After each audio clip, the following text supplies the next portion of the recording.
Episodio 1. El beso que partió el mármol. No fue un beso de amor, tampoco de lujuria. Fue un beso de hambre, de fe, de algo que no sabía si venía de Dios, o de algo enterrado más profundo que el alma.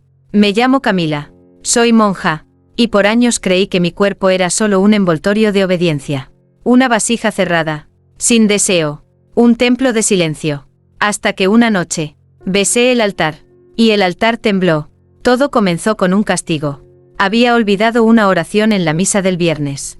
La Madre Superiora me envió a limpiar el altar sola, después de completas, para que aprendas a servir lo sagrado con la lengua de la humildad. Me dijo, pero nadie me dijo que el mármol podía respirar, ni que debajo de sus grietas vivía algo que escuchaba, y esperaba, y ardía. Estaba de rodillas, puliendo con un paño húmedo. Mis dedos rozaban cada curva del altar como si estuviera tocando el pecho de un muerto santo. Y entonces lo sentí, un calor subiendo desde mis muslos. No físico, místico. Apoyé la frente sobre la piedra. Susurré una oración. Y sin pensar, mis labios se deslizaron hacia el borde. Y besaron. No fue casto. Fue lento. Fue profundo. Como si mis labios fueran una llave que abría una puerta cerrada por siglos. Y entonces, un crujido. Sordo, antiguo. El mármol se agrietó bajo mi boca. Y el altar se estremeció como si hubiera sentido placer. Corrí, no por miedo, sino porque algo dentro de mí ya no encajaba con lo que me habían enseñado.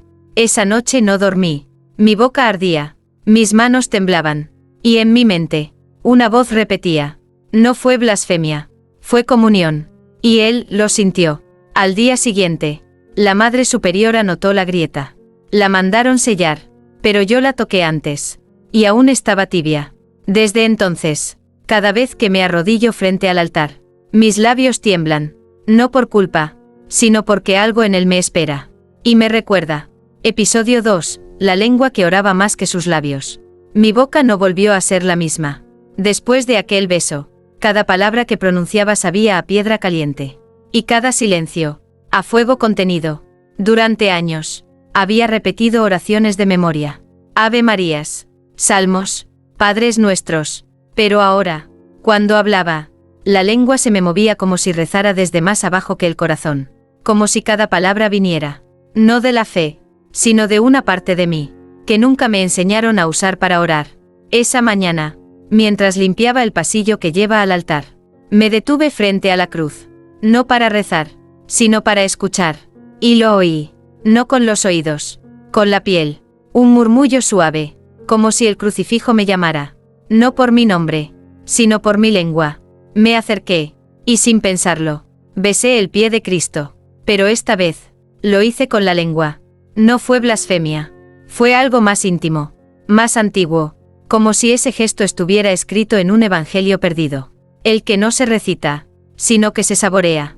Esa noche, mientras intentaba dormir, soñé que el altar tenía boca, y que me pedía, no me reces más con labios fríos, ora con tu lengua. Como aquella noche, desperté sudando, temblando, y con un deseo que no era carnal, pero tampoco casto, un deseo de besar para creer, lamer para revelar, sentir para obedecer. Al día siguiente, al entrar en la capilla, el altar me pareció más vivo, más húmedo, más abierto. Me arrodillé, acerqué el rostro, y no dije nada, solo pasé mi lengua, despacio, sobre la grieta sellada. Y allí, en ese instante sagrado, el mármol volvió a respirar. No sé si fui yo, o él, pero alguien suspiró, y supe que la oración ya no volvería a salir solo por mi boca. Ahora, vivía en mi lengua. Episodio 3. La confesión que nadie quiso escuchar. El pecado, dicen, empieza en el pensamiento. Pero lo que yo sentí, no nació en la mente, nació en la lengua, y bajó, hasta donde el rosario nunca se atrevió a colgar. Fui al confesionario porque necesitaba respuestas. O castigo, al menos, una voz que pudiera decirme si lo que sentí aquella noche era de Dios, o de algo que se había colado entre mis oraciones. Me arrodillé, respiré hondo. El incienso era denso. La madera crujía como si supiera que lo que venía no estaba escrito en ningún catecismo. Padre Elías estaba del otro lado. Viejo, firme, ciego de un ojo. Y ciego, quizás, del alma también. Habla, hija, susurró. El Señor escucha. Yo callé. 1 segundo. 2. Y luego solté. He besado el altar. Eso no es pecado. Hija. Con lengua. Hasta hacerlo temblar. Creo que me respondió. Silencio. No el del respeto, sino ese tipo de silencio que se siente como un cuchillo suspendido sobre la espalda. Explícate. Mi voz ya no temblaba. Estaba decidida. Ardía. No fue deseo, fue oración. Una oración que bajó por mi pecho. Y me hizo gemir. No por lujuria. Por fe. Por algo que me quemó de adentro y que el altar pareció entender. Padre Elías golpeó la rejilla. Blasfemia. Eso no es oración. Es tentación disfrazada. Arrodíllate una semana sin comer si quieres salvarte. Pero yo no lloré. No bajé la cabeza. Porque por primera vez en mi vida. No buscaba ser salvada. Buscaba ser comprendida. Y él no pudo. Salí del confesionario con las piernas firmes y la boca húmeda de algo más que saliva. De verdad. De certeza. Esa noche. El altar estaba más frío que nunca. Como si supiera que lo habían negado. Como si también necesitara confesarse. Me acerqué. Apoyé mis labios sobre su superficie de piedra. Y dije bajito. No importa si nadie cree. Mientras tú y yo sigamos temblando. Episodio 4. Los temblores no eran de Dios. Durante siglos dijeron que si algo temblaba dentro de una iglesia, era porque Dios estaba presente. Pero esta vez, Dios no se manifestó. Solo observó. Y dejó que el mármol hablara. Aquella madrugada, el temblor fue distinto. No comenzó en mis labios. Ni en mi vientre, ni en la grieta que yo misma había provocado semanas atrás. Comenzó en el suelo, en lo más profundo, como si el altar estuviera despertando. Dormíamos en celdas separadas, pero esa noche todas sentimos el crujido. Un estruendo suave, un latido, como si el corazón del convento, esa piedra blanca sobre la que tantas veces recé, empezara a latir solo. Me levanté descalza, caminé en silencio. El pasillo estaba helado. Pero mis pies ardían.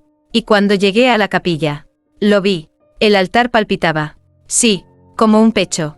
Como si debajo de la piedra algo estuviera respirando, o conteniéndose. Me acerqué. Apoyé la palma. Estaba tibio. No de sol. De adentro. Como si alguien, o algo, viviera atrapado en él. Sentí un impulso. No sexual. No piadoso. Instintivo.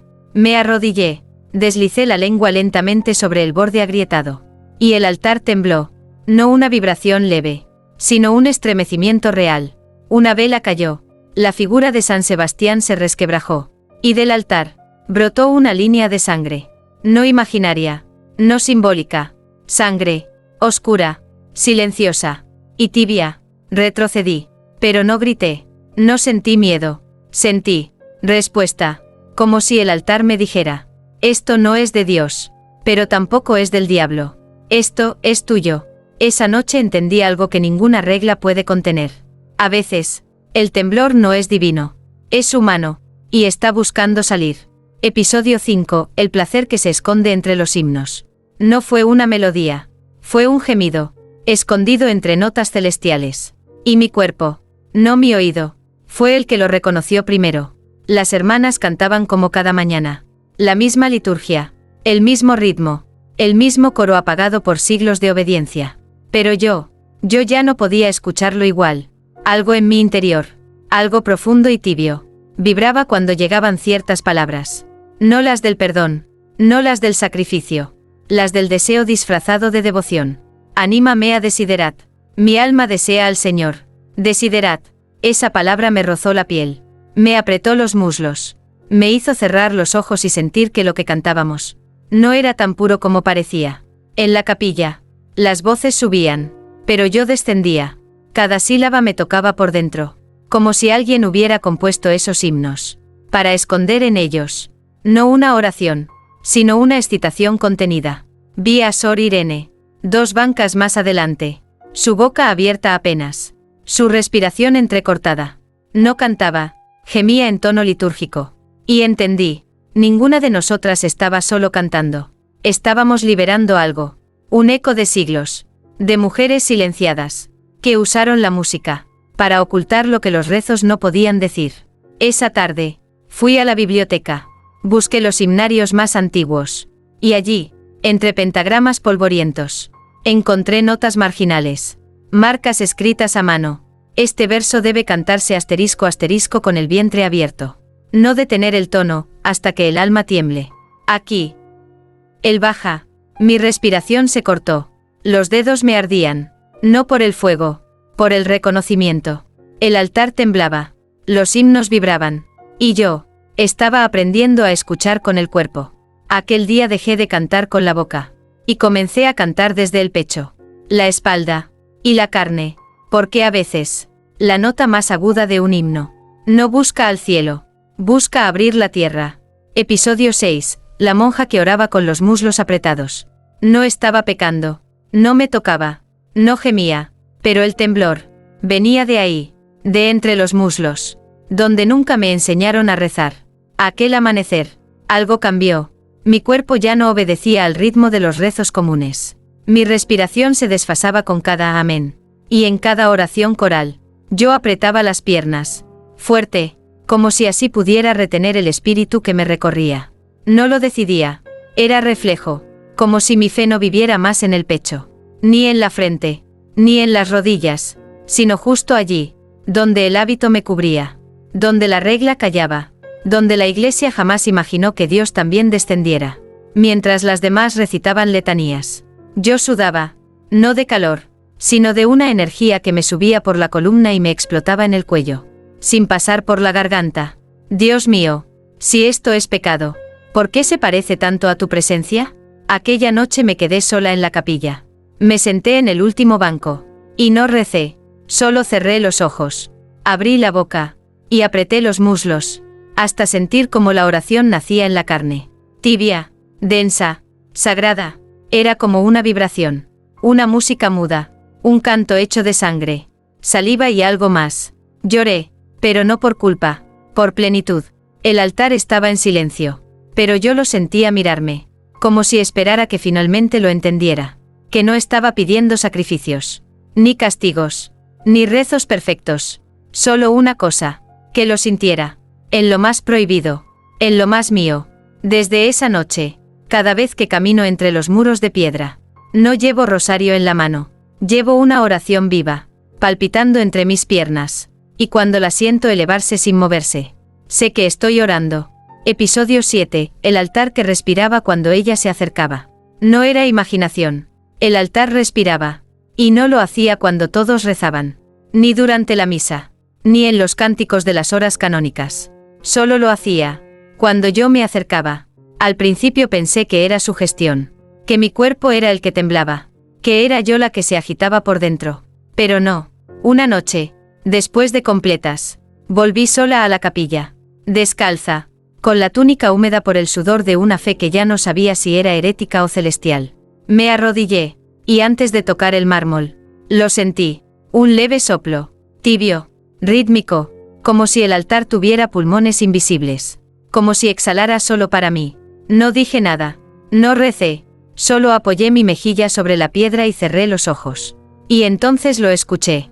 No era un sonido, era un pulso, un latido, como si alguien, viviera allí dentro, esperando, conteniéndose, y cuanto más me acercaba, más fuerte se volvía el aliento. No hacia mí, desde mí, Camila, no fue una voz, sino un pensamiento que no era mío. Me aparté, asustada, excitada, confundida. El altar no solo temblaba, ahora me llamaba. Desde ese día, cada vez que entraba a la capilla, el ambiente cambiaba, las velas parpadeaban sin brisa, las flores sobre el altar se inclinaban hacia el centro, y la grieta, aquella grieta que nació con mi primer beso, palpitaba como una herida viva. Las hermanas comenzaron a notar mi presencia. Me miraban con recelo, como si mi cuerpo trajera algo que la piedra reconocía. Y respondía, pero yo ya no podía detenerme, porque cada vez que me acercaba al altar, algo en mí se alineaba, se abría, se entregaba, y el altar respiraba más profundo, como si por fin, después de siglos, lo hubieran tocado con la fe correcta. Continuará en el episodio 8, la hermana que la vio, y no pudo dejar de mirar. ¿Qué pasa cuando otra monja la observa? ¿Y su propio cuerpo empieza a recordar también? Episodio 8, la hermana que la vio, y no pudo dejar de mirar. No sabía que estaba siendo observada. No recé para nadie. No me ofrecí a ningún testigo. Y sin embargo, alguien me vio, y no pudo mirar hacia otro lado. Esa noche el convento dormía, pero mi cuerpo no, tampoco el altar. El aire estaba espeso, como si la piedra hubiera exhalado toda su espera. Me deslicé entre sombras, con el hábito apenas cubriéndome el cuerpo, como si él ya no pudiera sostener todo lo que latía debajo. Llegué a la capilla, me arrodillé, besé la grieta, y sentí el aliento del altar recorrerme la columna como un rosario invertido. De abajo hacia arriba, no sabía que detrás del coro, tras una celosía agrietada por la humedad de los siglos, Sor Clara observaba, no parpadeaba, no respiraba, solo miraba. Me enteré días después, cuando la encontré en la sacristía, temblando mientras doblaba los manteles del altar, como si sus dedos ya no fueran obedientes. Vi lo que hiciste, me susurró, sin mirarme. ¿Y qué viste? Le pregunté, sin vergüenza. Silencio, largo, denso como incienso viejo. No lo sé, pero mi cuerpo recordó algo que nunca vivió. Desde aquella noche, Clara cambió, ya no cantaba con la voz de siempre. Ahora sus notas temblaban, como si llevaran dentro una pregunta que no sabía a quién hacerle. Cuando pasaba cerca del altar, sus labios se abrían apenas, como si quisieran besarlo, pero aún no se atrevieran. Una tarde, la sorprendí con la mano apoyada en la piedra. No oraba, no murmuraba, solo tocaba, y sus piernas temblaban como las mías temblaron la primera vez. ¿Lo sientes también?, le dije. Ella no respondió, solo me miró, y en sus ojos no había condena, solo hambre, y un miedo que olía a fe. Desde entonces, ya no estoy sola, porque a veces, ver, es el primer acto de entrega.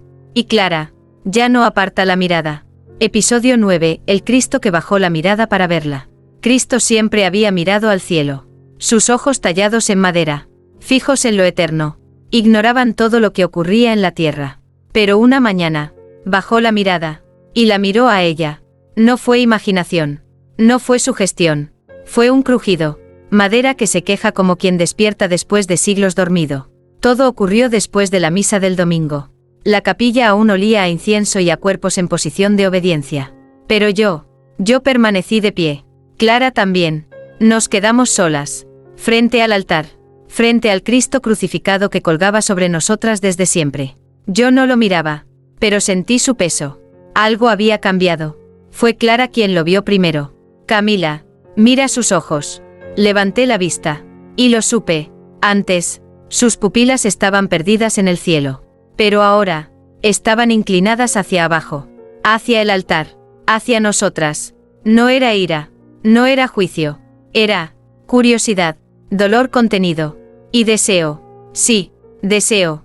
Un anhelo que no era carnal, sino divino, como si la madera supiera lo que la carne había sentido. Y ahora quisiera sentirlo también. Me acerqué, Clara me siguió, nos arrodillamos bajo sus pies, y juntas, en silencio, apoyamos nuestras frentes sobre el mármol agrietado del altar. Y lo sentimos. No fue voz, ni milagro, fue un latido, y una lágrima, una sola, desde el ojo derecho de la estatua. Cayó, deslizó por la mejilla de madera, y tocó el suelo, justo entre nosotras. Él también quiere bajar, dijo Clara, con un hilo de voz. Yo no respondí, porque en ese momento entendí algo que no se enseña en ningún noviciado. A veces, incluso Cristo, cansado de mirar el cielo, quiere mirar el deseo que redime. Episodio 10, el altar abrió una grieta, y no fue en la piedra. No fue el mármol, no fue la base, no fue la grieta que ya conocíamos, la que mis labios habían abierto semanas atrás. Fue otra, más honda, más real, más humana. Ese día, no tembló el altar, temblaron las monjas, no por terremoto, ni por castigo divino, sino por una presencia que no se podía explicar, pero que estaba ahí, y respiraba dentro de todas. La Madre Superiora se arrodilló más tiempo de lo normal. Sus manos apretaban el rosario con fuerza, pero sus ojos la traicionaban. Miraba el altar como si no lo reconociera, como si sintiera que algo dentro de ella quería acercarse.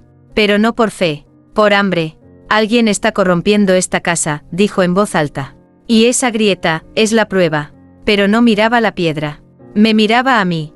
Esa noche, no dormí, ni Clara, ni muchas otras. El convento se había llenado de suspiros.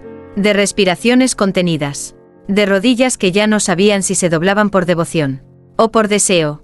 Volví al altar, sola, buscando respuestas, pero esta vez no lo besé, solo lo escuché, y lo oí, un crujido, no de piedra, de dentro, como si una puerta que estaba cerrada dentro de mí se abriera sin pedir permiso.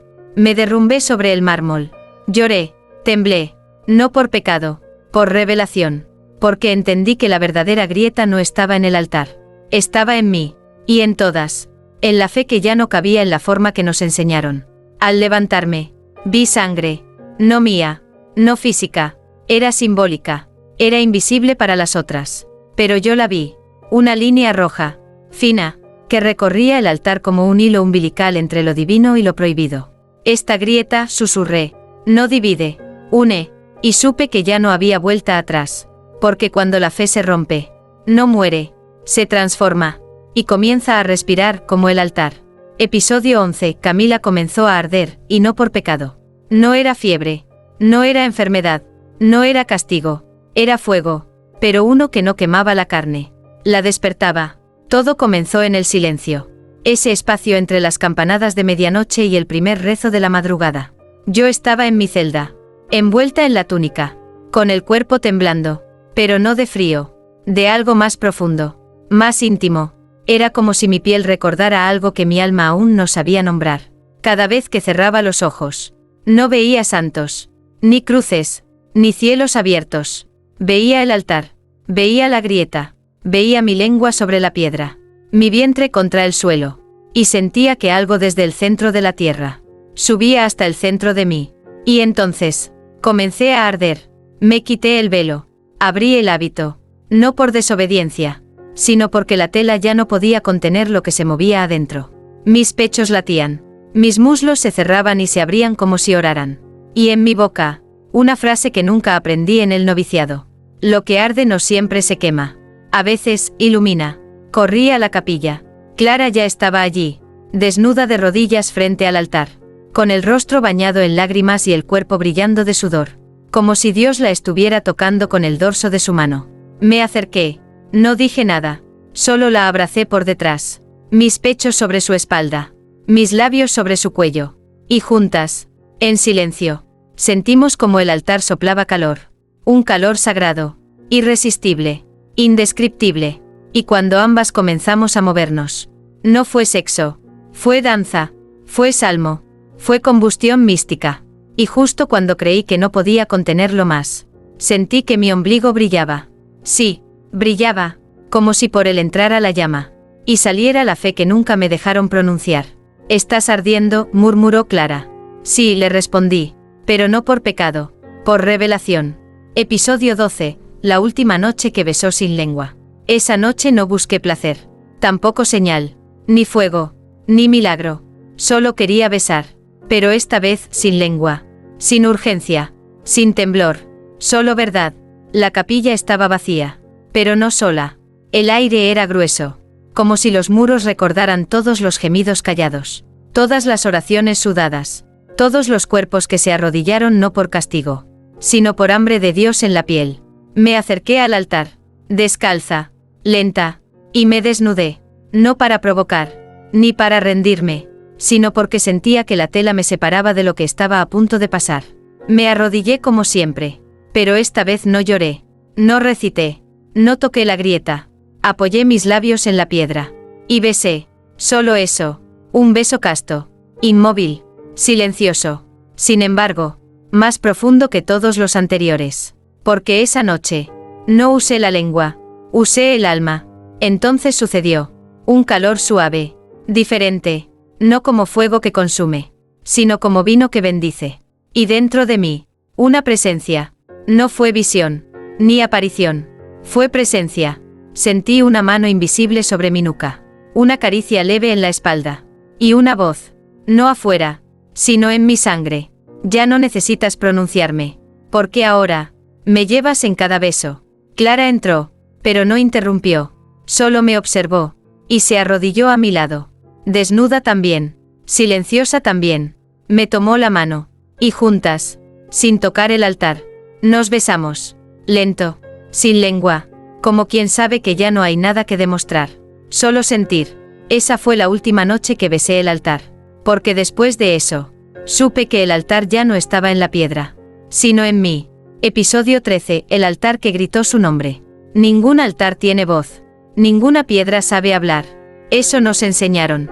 Pero lo que despertamos con la carne, lo que invocamos con cada beso, cada susurro, cada temblor, ya no podía callar. Fue al amanecer. La capilla estaba cerrada, pero el aire ardía como si alguien hubiera pasado la noche dentro, sudando una fe que no cabe en los libros. Yo bajé sola. Ya no me escondía. Ya no temía. Sabía que esa mañana algo iba a ocurrir. No en el cielo, en el altar. Me acerqué, desnuda de alma. No llevaba hábito, ni velo, ni promesa. Solo mi cuerpo, solo mi nombre. Y cuando estuve frente al altar, él latía, suave, como un corazón envejecido que vuelve a amar. Me arrodillé, no para rezar, sino para esperar. Clara llegó después. Traía entre sus manos el último rosario. Lo dejó sobre la grieta, y se sentó en silencio. No hizo falta palabra, solo presencia. Fue entonces cuando ocurrió. Primero, un crujido, luego, un suspiro, y por último, una voz. No celestial, no humana, una mezcla de ambas. No salió del crucifijo, ni de nosotras. Salió de la piedra, del altar, con una claridad que rompió el aire. Camila, mi nombre, desnudo, gritado por un altar que nunca había hablado, pronunciado no con rabia, sino con una ternura que dolía. Camila, tú me despertaste, tú me hiciste temblar, tú me hiciste sentir. Lloré, no por miedo, por destino, porque ahora entendía. El altar nunca fue objeto, fue testigo, fue amante, fue eco de un Dios escondido en la piedra, esperando ser tocado. Clara me tomó la mano, y juntas, nos recostamos sobre el mármol. No hubo gemidos, solo calma, solo un silencio lleno de nombre. Mi nombre, que ya no era solo mío, era del altar, del templo, del fuego, de la fe, que se besa para despertar.